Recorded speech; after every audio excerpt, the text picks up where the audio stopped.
Lock போட்டுக்கிறேன். 4 bead ஒன்றா போட்டு லாக் போட்டுக்கிட்டேன்.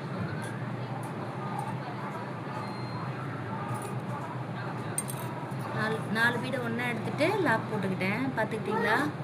அப்படியே இந்த 2 பீடுக்கு நல்லா கொஞ்சம் தள்ளிட்டு, அந்த 2 பீடு தள்ளிட்டு, அந்த 2 பீடுக்கு கேப்பில் இருக்க மாதிரி சும்மா த்ரெட்டை மட்டும் கொண்டு போயிட்டு அங்கே லாக் போட்டுக்கிட்டேன். த்ரெட்டை மட்டும் எடுத்துகிட்டு போயிட்டு அந்த 2 பீடுக்கு கேப்பில் இருக்க மாதிரி அதுவும் நல்லா தள்ளிட்டு போட்டுக்கிறேன். சரிங்களா?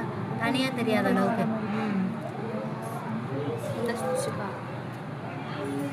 இப்போ 4 பீடு திரும்ப போடுறேன். நல்லா தள்ளிக்கிறேன், நல்லா நெருக்கிக்கிறேன். அந்த பீடை லாக் போட்டுக்கிறேன். திரும்பவும் அந்த 2 பீடுக்கு நடுப்பில் மேலே ஒரு லாக் ஸ்டிச் போட்டு எடுத்துக்கிறேன். சரியா? இப்போ அதே 4 பீடு மட்டும் 4 பீடு கணக்கு பண்ணிக்கிறீங்கன்னா ஒரே அளவு வரும். ஸ்டெம் ஸ்டிச்சு, ஸ்டெம், ஆமாம், ஸ்டெம்மில் நம்ம பீடு எடுக்கணும், அவ்வளோதான். ஸ்டெம்மில் பீடு. இப்போ அப்படியே 2 பீடு மேலே லாக்கு எடுத்து, இதுவும் பார்க்க நல்லா எடுப்பாக நெக்கில் ஓரம் இருக்குல்ல, நெக் ஓரத்தில் போட்டோம்னா நல்லா எடுப்பாகவும் இருக்கும்.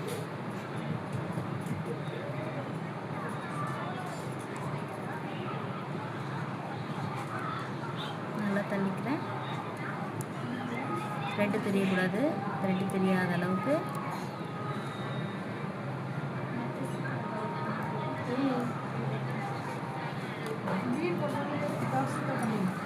சீக்கிரம் முடிஞ்சிடும் பீட் ப்ளவுஸ்லாம். த்ரெட்டில் பண்ணுற வேலை மட்டும்தான் உங்களுக்கு கஷ்டம்.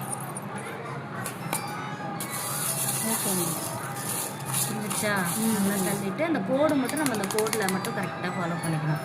சைடாக போயிடக்கூடாது. முடிஞ்ச அளவுக்கு இதை தள்ளிட்டு மேலே சமைக்கி நடுவில்.